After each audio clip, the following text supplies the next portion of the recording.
I never grew up with educators that looked like myself. I always knew that wisdom was a powerful tool, but I also know that oftentimes we neglect it because of who it comes from.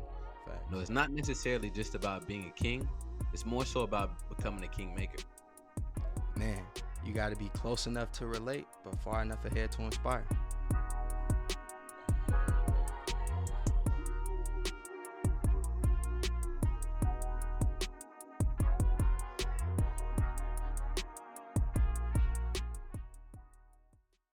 What's going on, beautiful people? This is the Let's Grow Together podcast, the place where diverse individuals and communities come to serve, connect, and grow in the areas that they're most passionate about.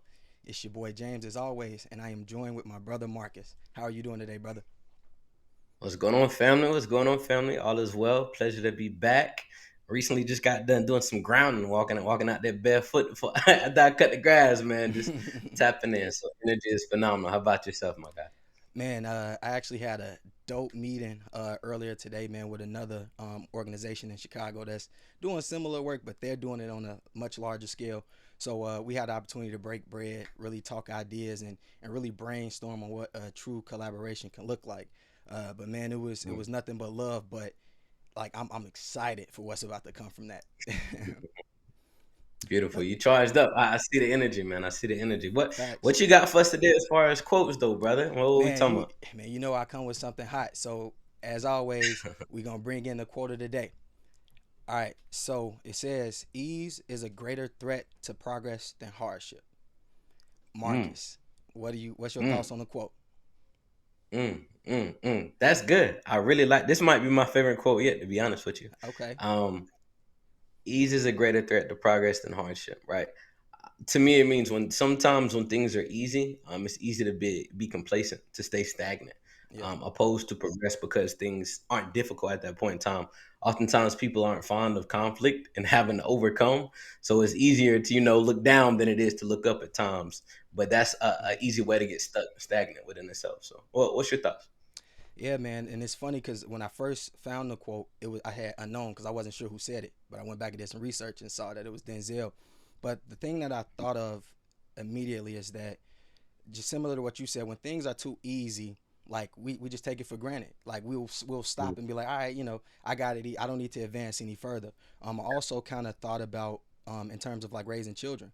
Like if you make your children's life easy in the beginning, I believe that their life will be hard on the back end, just because you've given them so much that they don't know what it's like to really go out and have to grind for something. So that's how I interpret it. Those are the first two things that come to mind when I think of the quote. No, that's spot on. I like that, especially from a parent perspective, because yeah, if you give them a pedestal, they already have this perspective. But if they don't value it or build from it, it can be a handicap after the fact. So, nah, brilliant, brilliant. That's real. As always, man, I would love to get our guest perspective on this. We have two um, of the founders of IronWorkz. We're gonna go ahead and bring them on and get their perspective on this quote. So welcome, welcome, welcome. What's going on? How are y'all? We're doing good. How about y'all? Good. Man, Doing well. Yeah, You know, yeah, it's been a this entrepreneurship life is so busy, but it's fun. for sure. Yeah. So Awesome. Well, do you all mind giving the people a little bit of background, just a little bit of your who you all are, a brief introduction. Okay. I'll go first. So, hi everyone. My name is Emmani Ellis. I am the co-founder and chief operating officer of IronWorkz. But before that, a little background on me. I'm from Gary, Indiana. Went to school in Lake Station. Graduated from Maryville High School. If you're from this area, I went to Purdue University and I graduated this past December. Let's hey, shout Thank go. out to you. you. Shout out to you. Thank you. I double majored in mechatronics and robotics engineering, and then got my Mm. certificate in entrepreneurship and innovation. Yeah, you guys are looking like, whoa, Yeah, whoa. that's tough. That I don't know what We it we is, gonna but it talk about sounds all tough for that. sure. Cool, cool. But outside of Ironworks, I am also the founder and CEO of No Limit Living. It's a real estate investment firm based here in the city of Gary. And so excited, got the robotics side, got the real estate, and we got the nonprofit. Let's grow some businesses. Let's grow. For sure. So that's a little bit about me. Appreciate you. Yeah. So hey everyone, my name is Faith Spencer. I'm also from Gary, Indiana, born and raised. Started in Gary schools and then ended up moving to a city next door where I graduated from Hobart High School. I also graduated from Purdue University last May, double majored in cybersecurity, network engineering with a minor in organizational leadership, as well as the certificate of entrepreneurship and innovation. Obviously, we're here to talk about IronWorkz. So I'm the co-founder, president, and CEO of the organization, as well as I am a full-time enterprise technology consultant for West Monroe Partners located in Chicago, Illinois. So that's a little bit more about me. Yeah, so real quick, this is the Let's Grow Together podcast. So we are here to talk about you all, right? Like it's not just IronWorkz. We want to go ahead and highlight you all so that you guys can tell your story. So if there's anything that you think our Let's Grow Together listeners can get value from, feel free to add, excuse me.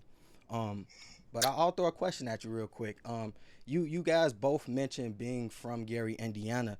Kind of talk about like what inspired the name IronWorkz, and then also kind of talk about some of the rich history in Gary. Yeah, for sure. So, IronWorkz, the name comes from the fact that as founders of the organization, along with another founder that's not here today, essentially all of our grandparents worked in the steel mills. And so, and they migrated from down south, right, to come and set up a space for their family. And so, this area was essentially known for this is where I'm going to raise my family. And, I know I'm going to make it essentially. And being that, things have changed over the years as you see the rise and decline of the economy, right? And so it's just like, okay, well, what's next? What's the next best thing or the next greatest thing for Gary, Indiana specifically? And so we kind of wanted to, as we, thought about this organization and what it's meant to represent, how do we pay homage essentially to our past, right? Because if it wasn't for the steel mills, right, our grandparents would have never probably came here and we wouldn't be here. And so it's super important to us for us to intentionally recognize that the steel mills are the reason that we are here. And the reason that we stay is because of what it is that we're passionate about as it relates to entrepreneurship and the community that helped raise us, essentially. Yeah. It was the steel mills were a beacon of hope then, and IronWorkz entrepreneurship is to be a part of that next beacon of hope. Like, hey, I want to go up north. This is where I'm going to get the help I need, or this is how I'm going to get to the lifestyle I need. So it's all of that tied up. Gotcha. I love the passion and the connection. I can see that again. There's some deep rooted history. I don't know too much about Gary, but again, I feel the energy. So now that's beautiful. I heard you all both mention that you went to Purdue as well. So tell me, did you all happen to meet at Purdue, or give me a little bit of background in regard to Purdue and how that played a role in you all's journey? That's funny. Okay, so we didn't meet at Purdue. We met slightly before Purdue. Yeah. But we really became best friends at Purdue. That makes sense. So when we both got accepted into Purdue, they put us all into like a Facebook group chat. Hey, everyone, this is class of 2023. 2023. I was definitely going to say it wrong. Yeah, I know. She knows. So they put us all in there, and me just, oh my gosh, so excited. I posted in the group saying, hey, if you guys are a part of the Polytechnic, which is the College of Technology, drop your Snapchat, right? And so I put us all into a Snapchat group chat, and then I asked in that subgroup, where's everyone from? Yeah. And so at the time I was in Lake Station. My parents were in Lake Station. She was in Hobart at the time where she finished up. And I was like, she said, Hobart. I was like, Hobart, Indiana? Like Hobart, Indiana? Yeah. I'm like, we're 2 minutes away from each other right now. What? So I grabbed a friend, she grabbed a friend, and for some reason we both didn't have school one of these days. We met up at the movies to see Us and then went out to eat. And then it was kind of history after that. When we got to Purdue, we requested to swap roommates, and we were roommates the whole time. And that's it. It was up. Yeah. It became one of those things where it's like you're stuck with me. She finished my sentences, bro. Crazy. That's cool. That's tough. That's really tough. So just kind of talking about Purdue, was this the big campus, like the main campus? Okay, Yep. That's dope. That's dope. So talk about the majors, excuse me, because one, I had never heard of that. And one for our listeners again, say what the major was again, you specifically, Imani, and then like talk a little bit about of talk a little bit about of like what led you down that path, because that seems like a very intentional path to go down, especially when you tie that with the certificate for entrepreneurship. So tell our listeners a little bit about that. Yeah. So again, I double majored. I got my degrees in the breakdown was manufacturing, engineering, technology, right? Okay. But my focus is my degrees were mechatronics, engineering, technology, and robotics, engineering, technology. So mechatronics, Okay. think Transformers. So mechatronics is a mix of mechanical, electronics, and a little bit of comp sci, computer science, Okay. to bridge the gap in between. So I can do the 3D CAD, I can do the wiring, the breadboards, and all that little stuff, solder. But I can also program. So I can do all those different things and put them together. And then I added the robotics degree, I added that second major to specialize in robotic programming, robot articulation, and of the axes and everything. Such a nerd. Yeah, I mean, it's dope though. It's so dope.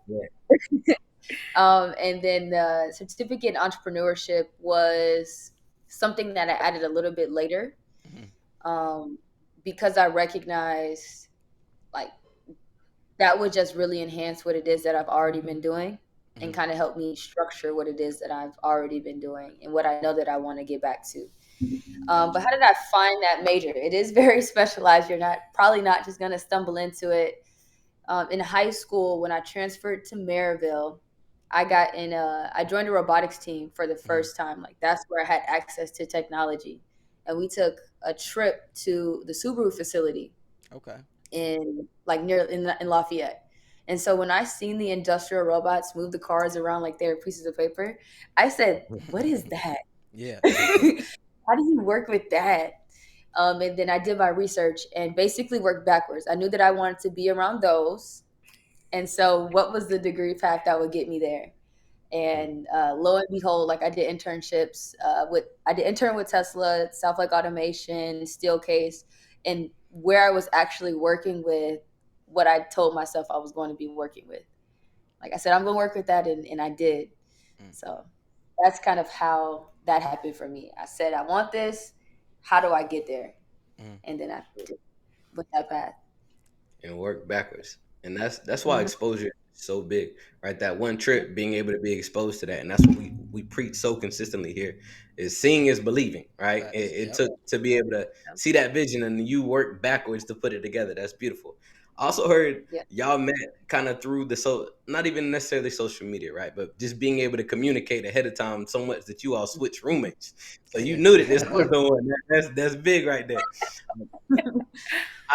I commend y'all though, because a lot of time freshmen coming in, and we talk to the mentees all the time, like it's vital just to network, connect. And again, y'all were 2 minutes apart from each other the whole time, right? And would have never known if you didn't extend that invite, kind of olive brand. So I love it. I love you all stories. So I'm interested to hear a little bit more about like the mission and kind of the vision for the business as well too, being that I know the Gary Indiana Rich history now. Yeah, so the whole vision, so just to give a little bit more background, essentially, when I was a senior in high school, I was given the opportunity to essentially go off and start a business. And in short, it started off as a class project and it became a full-blown business. I was competing in pitch competitions, right? In high school, entrepreneurial based in Indiana, Innovate Within, the PNW Big Sale. And I mean, we're ranking third, first in regionals, third in state. We're going to other competitions that's opened up to, not just high school students, but actual small businesses, and ranking third place. And it was like, yo, like, this is amazing. But why don't I see anyone that looks like me competing with me, right? Yeah. And that was a big issue for me, being that, I came from Gary schools and I had all these friends that had various side hustles.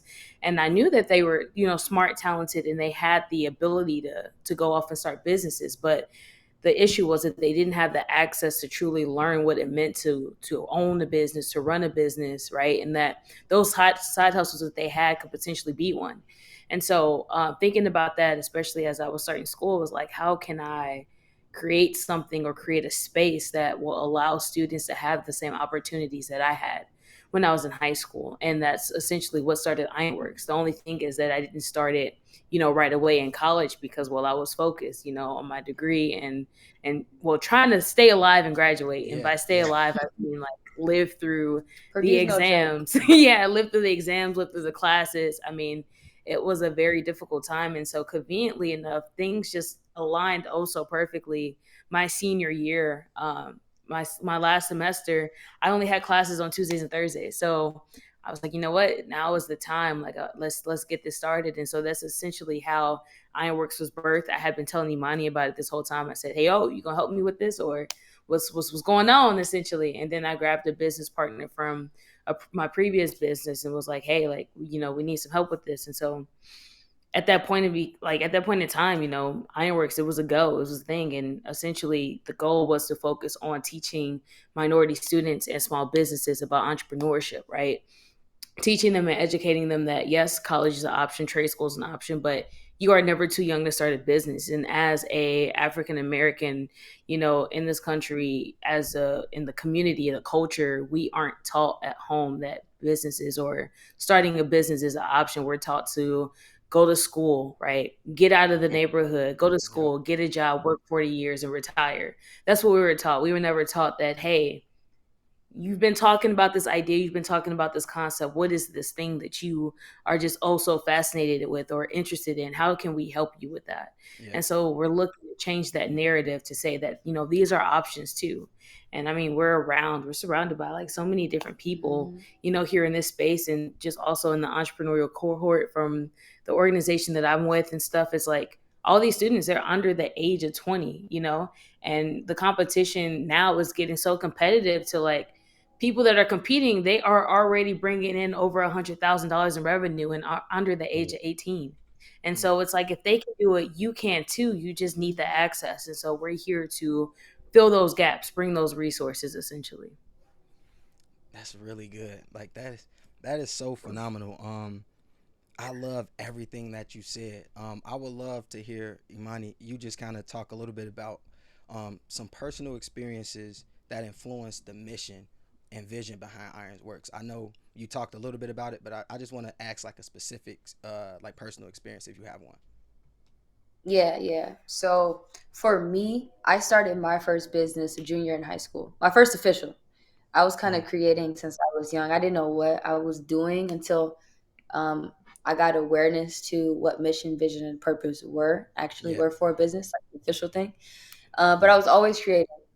But my junior year in high school, when I started going to Maryville, I was driving to and from school. I needed gas money. It got real. Yeah. I was like, I need gas money. And I was like, it just hurts my heart to like flip a burger. Like, no shade, but it just wasn't what I wanted to do with my time. Yeah. And so I said, how can I get some money? Like, what can I teach myself? What can I offer?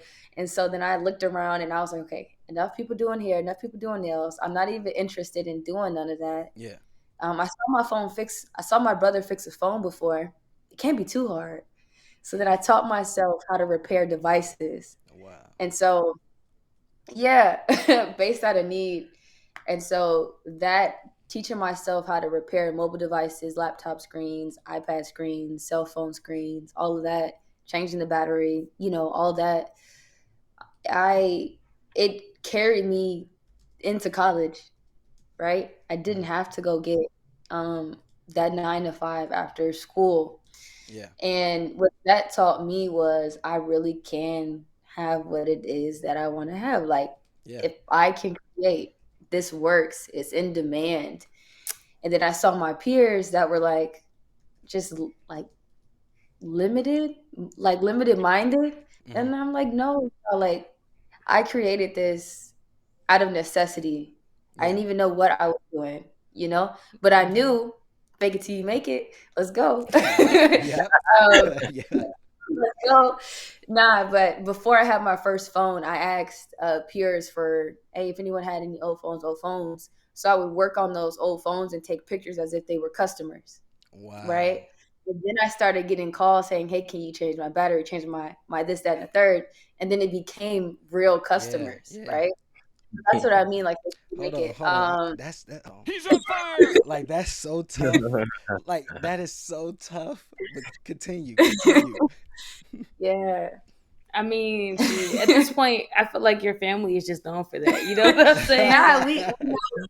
Nah, because So we see what that we can have. Mm. Like my auntie has a daycare, and before she had her first child officially, she had like siblings, like nieces and nephews, you know, posing as those first children, right? Yeah. Because you gotta buy into it. You gotta buy into it. For sure. It's not just exposing just all the trade secrets right now. You know? No, I mean, this is help our culture, right? Yeah. You always think that you gotta have this to get there. No, like it's you gotta brand bigger, and you're gonna catch up if you're doing what you are supposed to do, committed to it. So that's like my kind of journey with entrepreneurship and how I saw that it changed the course for me. It created so many opportunities. And I know my peers could have it if they could have that mindset. Yeah. And they already have these hustles, but they didn't know how to take it legit. So for me, access is huge, and I like helping other people be successful. What about the grad party, though? Oh, I never... I forget about this grad party. Y'all are going to love this. So my senior year, it's just I don't like doing what other people do. I don't know. Yeah. So everybody was having graduation parties. I didn't really want to have one after high school. Like I was like, oh, it's kind of boring. Like I don't need to have one. Whatever. My mom's like, let's run out Deep River Water Park. I don't know if you guys look up Deep River Water Park after this. So I'm familiar. I graduated from Valpo. Yeah. I graduated from Valparaiso University. Yeah. Good. Okay, so so she's like, we're now at Deep River Water Park. And I was like, that's crazy. Let's do it. Yeah. Let's do it. So what we did was we got tickets and we sold tickets to the graduation party. Oh my Lord. And long story short, we had over 700 people in this water park. Not from Maryville, from the entire Northwest Indiana. Like it was like we packed out the park. Yeah. All from like this crazy idea, and then I'm just like, let's do it. Let's do it. Yeah. And then some of that ticket sales and all of that kind of stuff. So I would post pictures with the tickets like they're going fast. Prices go up soon. All of that. And creating demand. Creating the still demand. selling tickets at the door, like I'd be thinking about that. So this actually makes me want to bring back up the quote from the beginning, because everything you just talked about, like literally everything you just talked about, was you taking the hard route. You could have easily said, I'm gonna just flip burgers and work this 9 to 5 so I can get gas. And for people that don't understand Indiana, especially like the Hobart and Maryville area that you're talking about, if you don't have a car, you aren't getting around. So it's a necessity that you have a car, right? So if you don't have gas, you're not going anywhere, right? So I want to bring the quote back to the forefront and allow you all to kind of like give us your perspective on it. So again, it says that ease is a greater threat to progress than hardship. Now, Emmani, you just talked about how every time you had an easy opportunity, you know what, I'm gonna go fix these batteries in this phone. My brother did it. I think I could do it. All right, you know what, I don't want to have a traditional trunk party or grad party. I'm gonna rent out Deep River Water Park, and not only am I gonna rent it out, I'm gonna sell tickets. Like, go ahead and give us your perspective on this quote. I'm very interested in hearing that. Like, where did you learn that? Like, where did that come from? Yes. So I'll do the perspective before I lose that train of thought. Definitely ease. It's so much sweeter. You obtain so much more from it. So my perspective, like it was really on what Marcus was talking about. Like it was really in line with that. I don't remember exactly what he said, but for me, it's like if I could take the easy path and run and maybe get 20 yards, but if I suck it up for the hard journey, there's no end to that, right? At minimum, I'm already at 100 yards. You just get a lot farther. So that's what it means to me. And I guess that ethic, it's from my family, man. I see they made way, trusted God, and there was always a way out of no way, and it was just do it, and it's gonna work out. The mindset of it's gonna work out has just been radiating all around me. But what about you, Faith? The quote. Yeah, so I think for me, what I instantly thought about was essentially um, choosing if you're going to start the challenge or not start at all, right? It is so much easier to just not do anything versus to try, because I mean you're already not doing anything, so you're not worried about messing up. And so you actually have that double factor, that double standard there, because it's like, okay, not only am I going to endure a challenge, but also I'm scared because I might mess up. And so when I hear that quote, that's what I think of is, should I try at all or should I just not do it, you know? And so that's like what sticks out to me, and the biggest part of it is that fear factor that comes behind it. Yeah. Well, definitely just want to take time to give y'all flowers. Like, y'all are crushing it. Y'all are phenomenal. Not only are y'all doing it for yourself, but y'all are opening up doors for the next. So again, want to give y'all flowers sincerely. I would also say, man, y'all ancestors who started with the stemma, they'd be so proud of y'all, man. Y'all crushing it. So, I always got to honor the ancestors sincerely.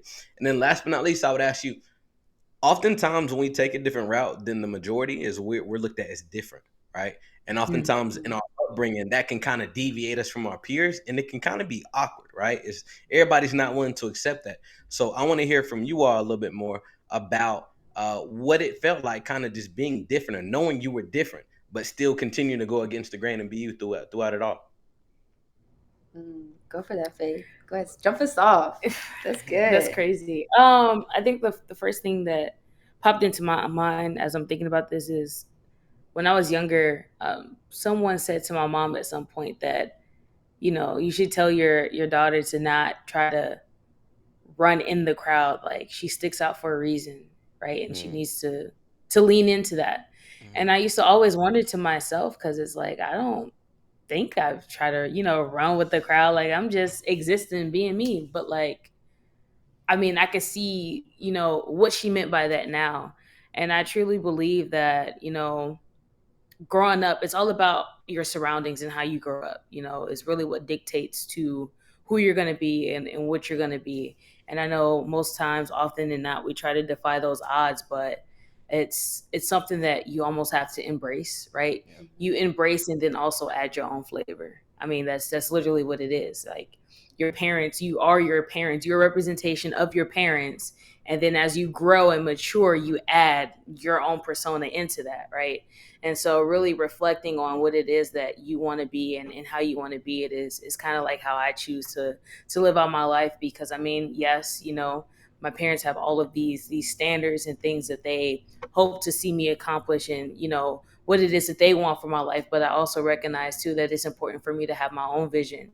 Yes. But then at the same time, I also have to recognize too that not everyone has that opportunity, of having parents in the house, or a mom or a dad. And so being able to understand that and realize that, I'm truly blessed, right? In that way, how can I pay that forward to someone else? Is the way that I choose to look at it, essentially. So, when people say I stand out, or I do this, I do that, I respond more so, well, I'm looking at it as if I wasn't in this position, where would I be? What would I be doing? And then I try to think about others and how can I help them pave their way as well. So I like that.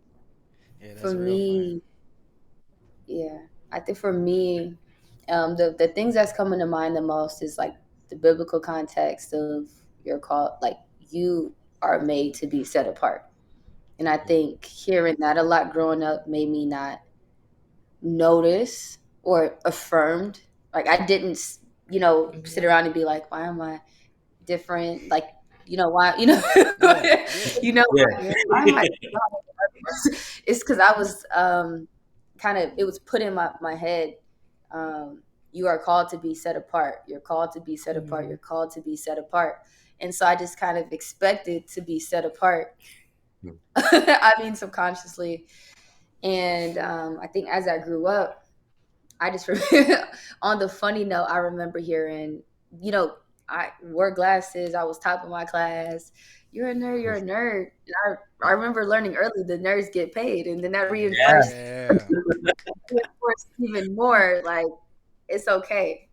So I think that's kind of like my story behind why going against the grain is just so in me. Like I've been told, you're called to stand apart. You're called to stand apart, and then I see all the benefits for me. Yeah. You know. That's powerful. Hold on. She said I learned very early that nerds get paid. You gonna learn today. You know what I'm saying? But I want to first give a major shout out to you all's parents and just the environment that they put you guys in, because like people don't realize this, but how did we learn our names? Like let's Right. think about this. Let's have a conversation. Like how did we learn our names? Because we constantly heard it. Like we came out of the womb and my mom said, "Hey, your name is James," and she constantly called me that every day. Now just imagine if my mom told me that you are a worthless piece of trash, or that you could be anything you want to be, right? But I heard that constantly. That is what I am gonna, like you said, Emmani. You said subconsciously, I was meant to stick out, right? Because you've heard it so many times. So I love that you said that, and I really just wanted to kind of highlight that because a lot of people just don't realize that.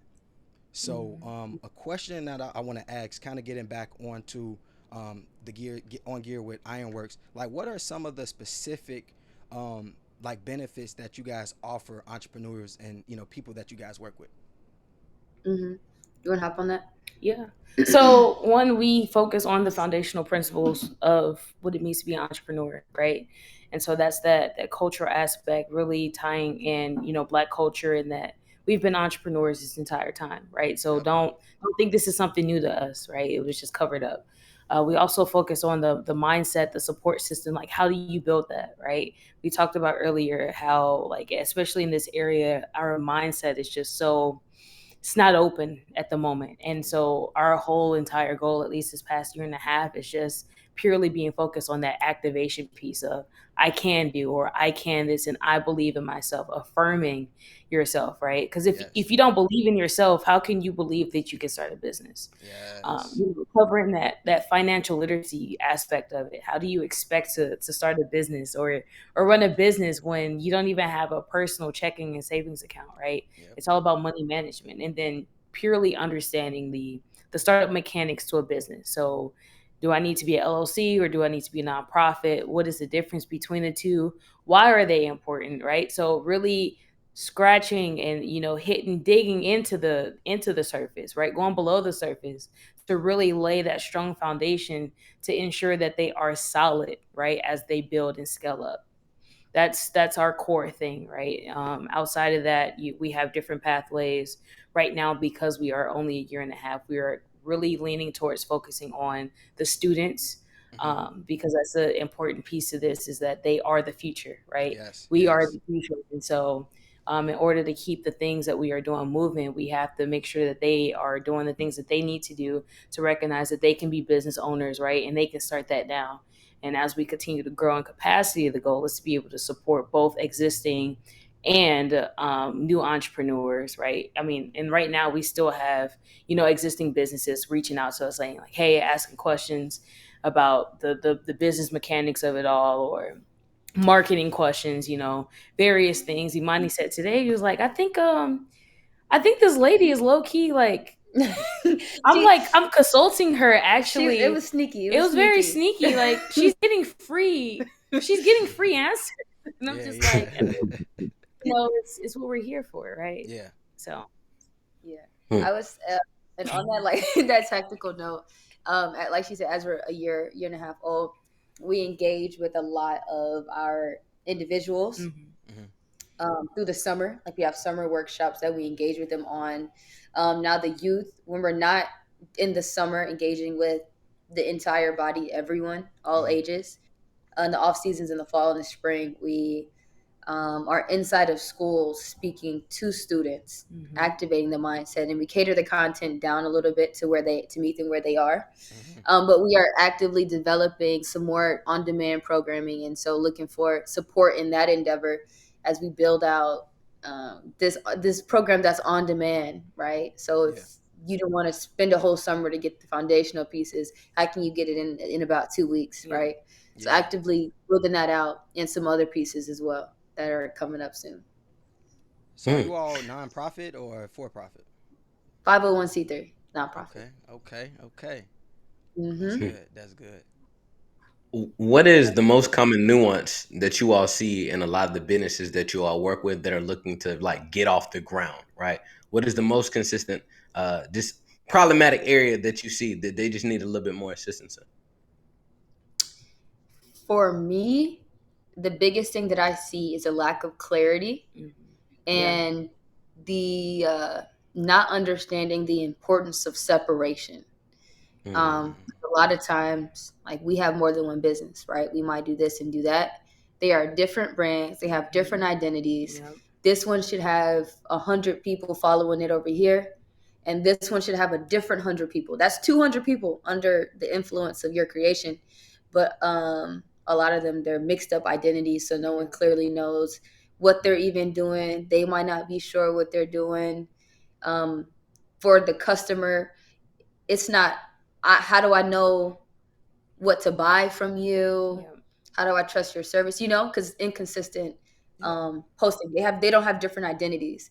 I think that's the biggest thing is everyone wants to smash everything into one, and that they might be 7 different ideas, right? It's okay to have like products, Yeah. Yeah. For right? real.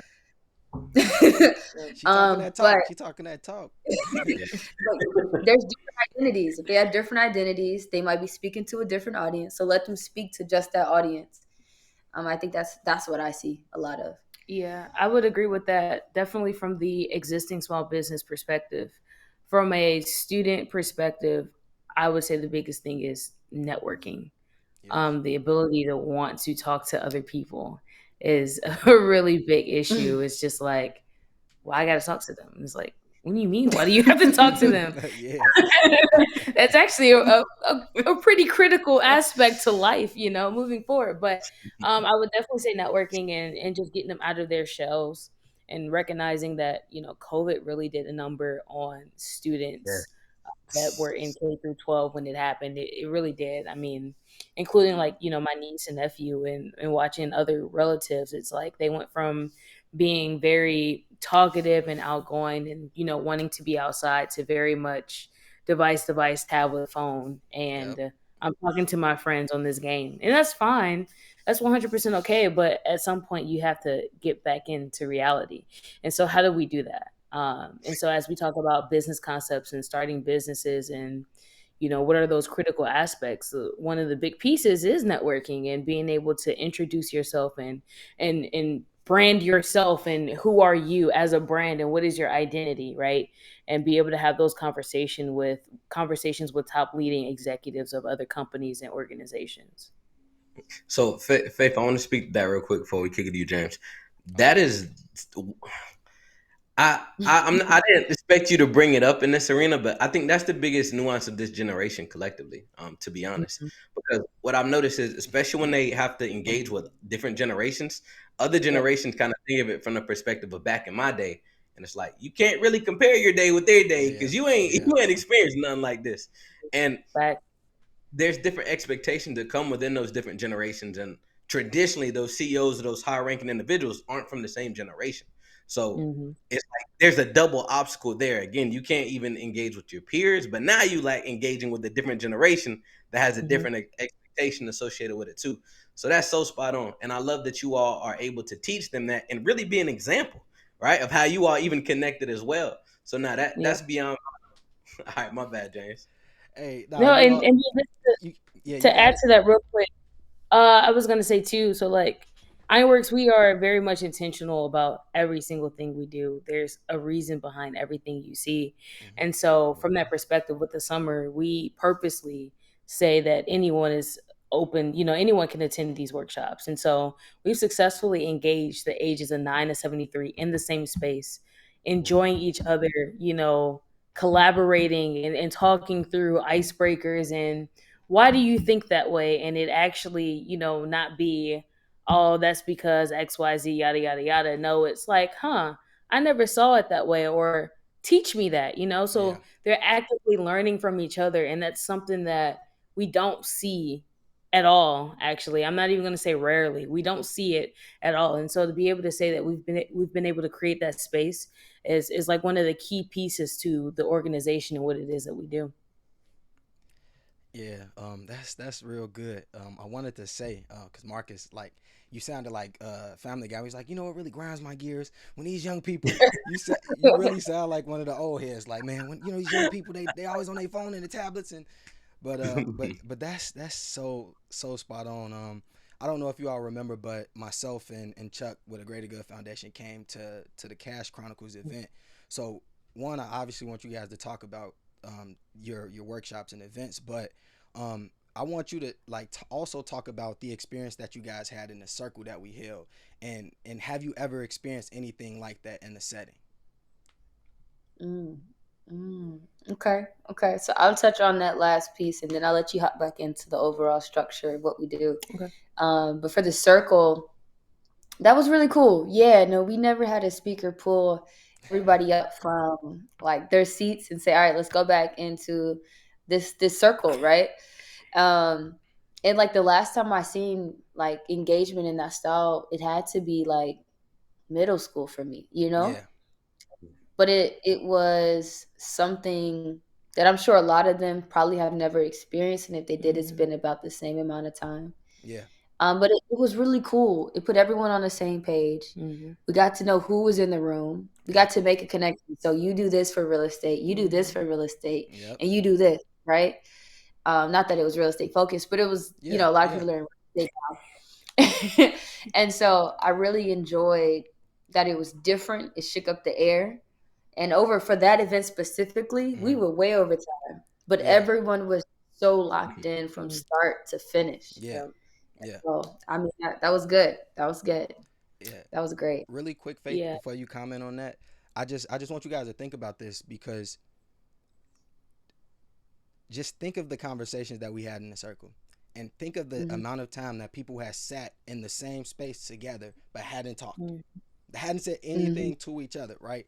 So just think about if we would have not never put you guys in the circle, they would have never known. Like you said, had so many different connections in real estate. Knew that some people had their CDL. Knew that some people had radio show. Like, you would have never known this, although we sat in the same space for about 3 hours, and people don't talk, and we like. It's not just young people, so I don't want our Let's Grow Yeah. Together family to think we're talking about young people, because, like you said, we had people probably as young as in their teens up until about 60, right? So it's not just Hmm. young people, but for some reason, like, we don't like to share, but that was very intentional. Like, we were very intentional because we know that happens. Like I can guarantee you, like, people probably hadn't been in that space, like you said, in years, and like to be in that space and be vulnerable, and one, have an opportunity to talk, but then if I didn't want to talk, have an opportunity to pass, like, man, that was priceless. But excuse me, Faith, go ahead and add the value that you're adding.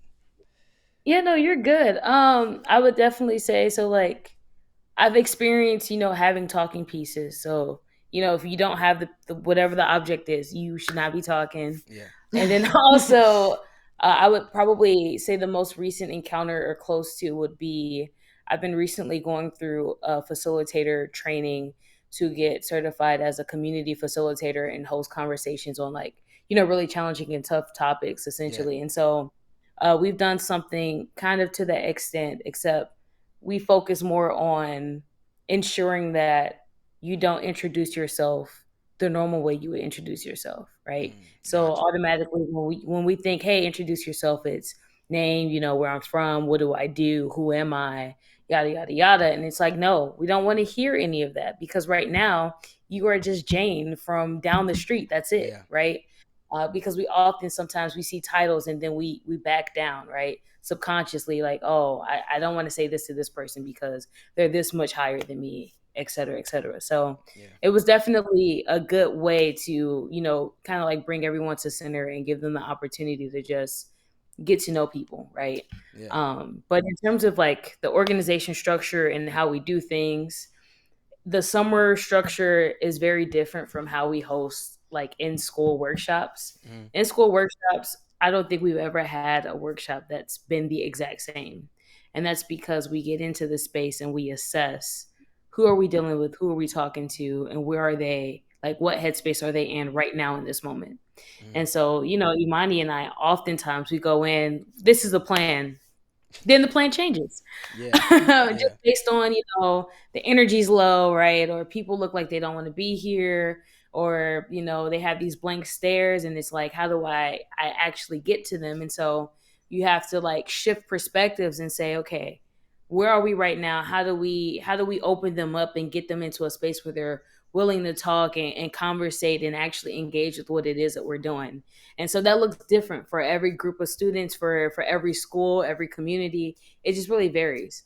Meanwhile, our summer structure is very much more refined, I would say, just from the perspective that, we know that we are going to have an entrepreneur of the day.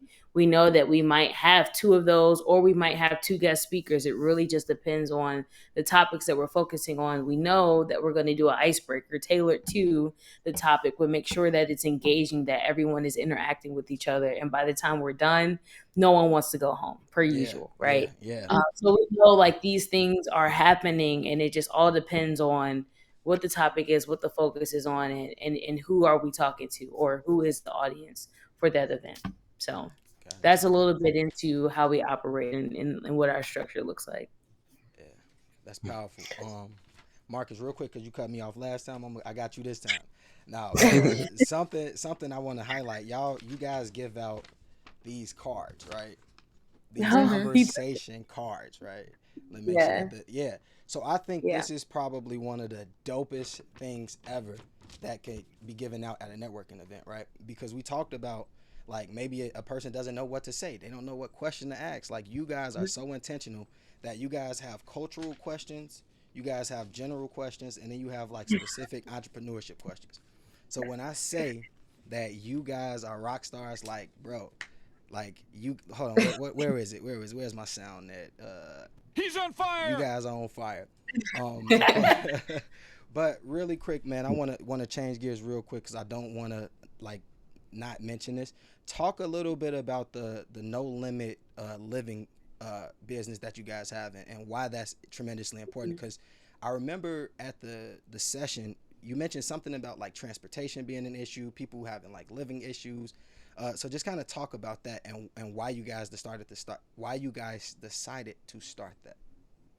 Yeah, so that is my personal venture. So that is Gotcha. not something that Faith is on right at this point. Faith's not a real estate girly.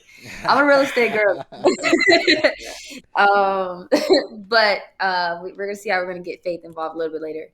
But knowing the area, Faith can definitely speak to transportation issues. I can too. But to speak on No Limit Living, what we are building is bigger than just doing real estate, right? It's about beautifying blocks, and I don't want to say that in a gentrification kind of way, but beautifying blocks, if giving abandoned homes a second chance to make new memories. They were a place where memories were at one point, right? And if it's at a point to where it's within saving, right?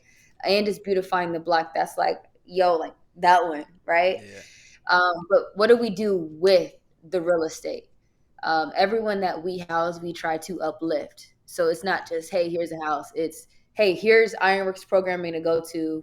When, if you're just sitting at the house, here's other ways to level up while you're here. Because right now you're renting, correct? Yeah. So how do we get you to the owning position? How do we just level you up as an individual? So it's bigger than just housing, but how do we impact the people that we house, right? Mm-hmm. We're building a housing program now that's co-living, shared living. So that's actually the real estate thing could go a whole right left field. Yeah. But to quickly say, the term affordable housing is being tossed around the government like crazy right now. Yeah. And what's happening is that it is more affordable for you to be in affordable housing than to actually afford a home or to actually afford rent or actually the full situation. So what we do need in this economy is affordable market rate housing, houses that are affordable, not just all subsidized housing, right? But we definitely need subsidized housing based on these prices. But we're kind of pushing ourselves into that being the most viable option for people to live. And so with this housing program, it is renting by the room for those that might age out or the different populations that might otherwise be displaced. Here is an affordable option, actually. Why you have access to these resources to develop yourself, so you can obtain full independence, right? And rent that home or buy that home. So that's what that looks like on the No Limit Living side. But it's so much more. We want to get into development. We're still building. We just made 2 years old, but the first year we were just passive. So really been building it since I graduated. So it's exciting. It's gonna go crazy. But definitely, balancing that time between IronWorkz and No Limit Living. So Gotcha. it's cool. Yeah. Y'all got a lot of moving pieces. Y'all are definitely moving and shaking in a lot of arenas. And I want to pivot a little bit to our growth segment because our guest last time, D Wiggs, left us some insight that I want to pass on to y'all. Y'all are already obviously exemplifying and putting into play. But I heard a lot about the positives. I want to hear a little bit about some of those set downs, some of those hardships, some of those times you, as innovative as y'all were, it didn't go right. And what he left us with is expect ups and downs, but learn to control your environment and thoughts. Y'all thoughts and environment seem to be just running rampant, doing phenomenal in that arena. But that I know that as entrepreneurs, there's times where things don't always go as we plan. So I'd love to hear kind of about what a bounce back kind of looked like for you all. Maybe when there was a time you hit the wall and you were like, yo, like this one hurt. Might have took it a little personal, right? Tell me a little bit about that.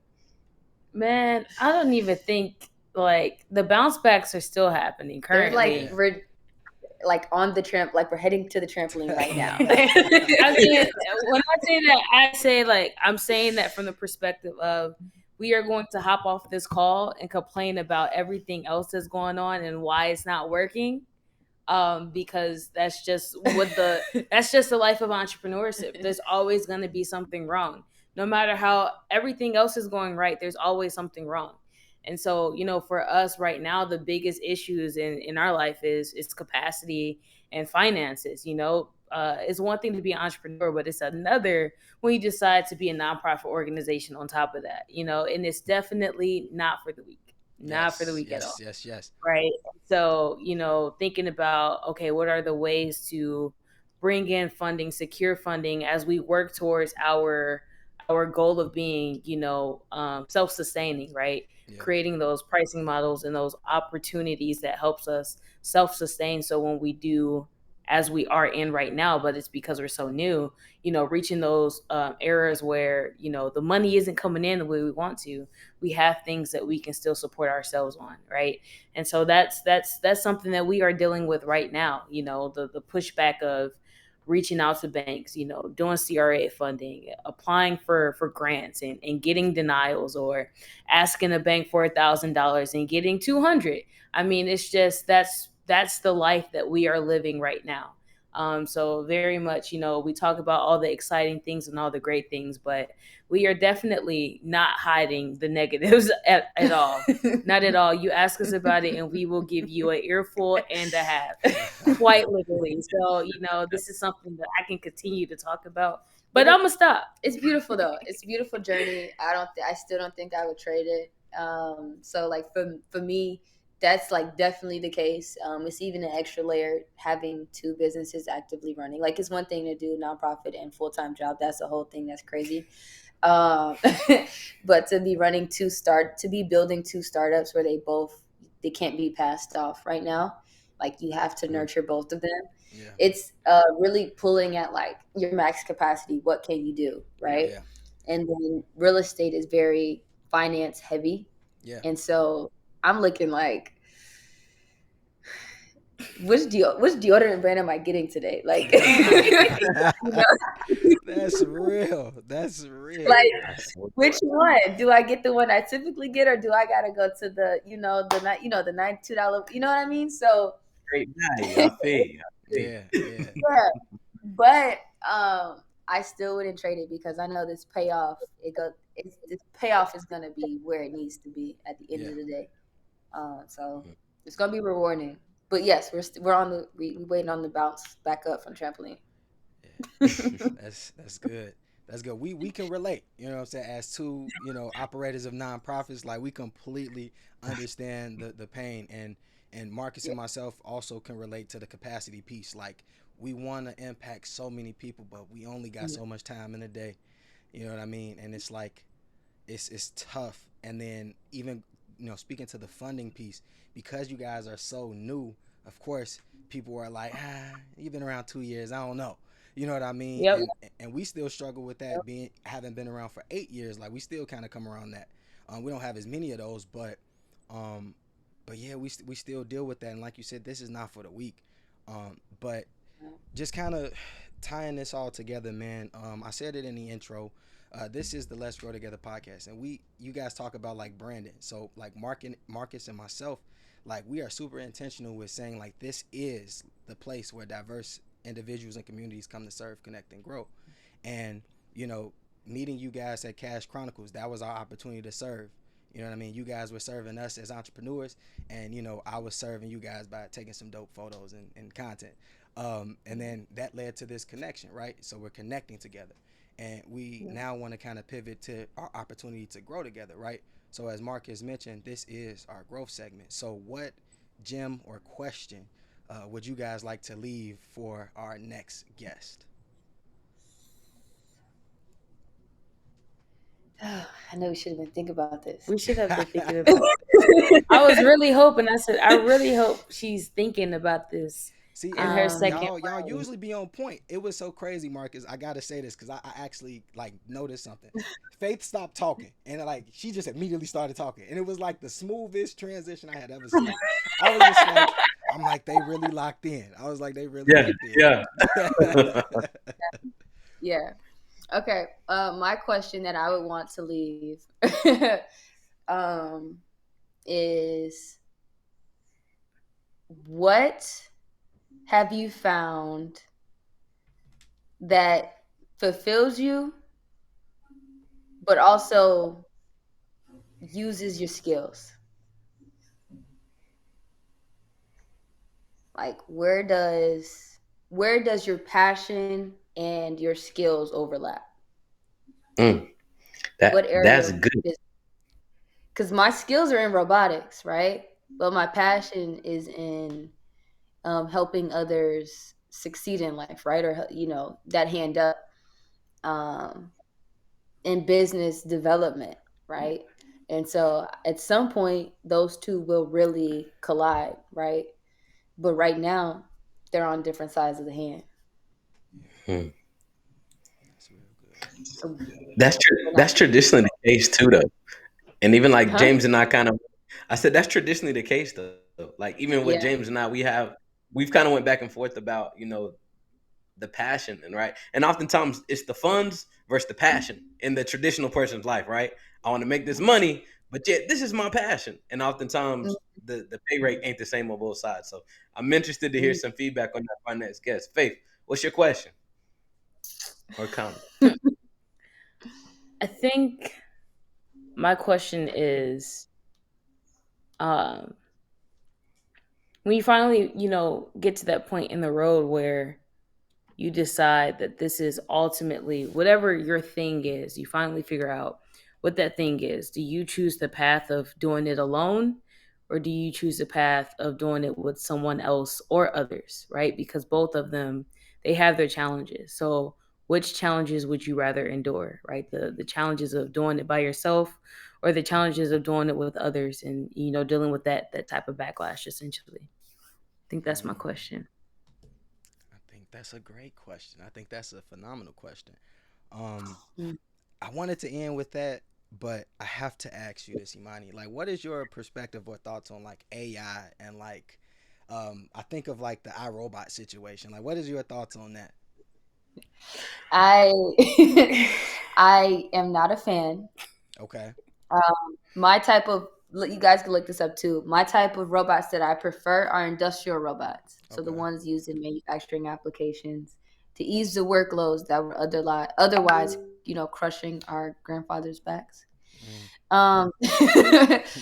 Not the humanoid. I think humanoids are super cool, but I did not want to put any of my brain power into moving that forward personally.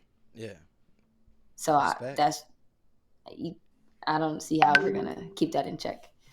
No, that's real. This is how I feel as like after I ask you that question. James. She like, why did you ask me that? I don't care about that. Humanoids are not cool.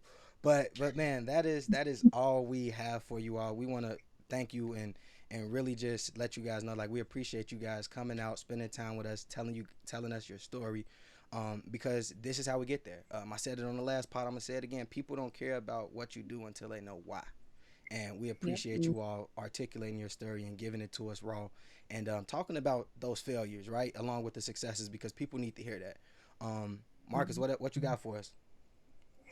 I mean, yeah, y'all are dope. It's great to see some young faces really out here thriving, being this redefining, the trajectory for not only themselves, but the next generation as well. And I just love you all's background story, kind of the connection, how you all were able to build. It's an example. Let's grow together, right? If we put that pride, that ego aside, take some time to connect with somebody, everybody's a whole lot more closely related than we traditionally like to think. And y'all were able to build from that to where y'all are today. So again, thank y'all for blessing the podcast. I appreciate y'all. Looking forward to definitely building with y'all sincerely in more depth down the line, man. But thank y'all for your time. Thank you. Thank you for having us. We truly appreciate it. It's been fun. I enjoyed myself. For sure. And last but not least, where can the people tap in with y'all? Where can they tap in with y'all personally if they want to just chat? Like, man, I heard your story. I like what you got going on. But also if they wanted to attend a workshop or, anything that you guys have going on. So typically I always say find IronWorkz.com.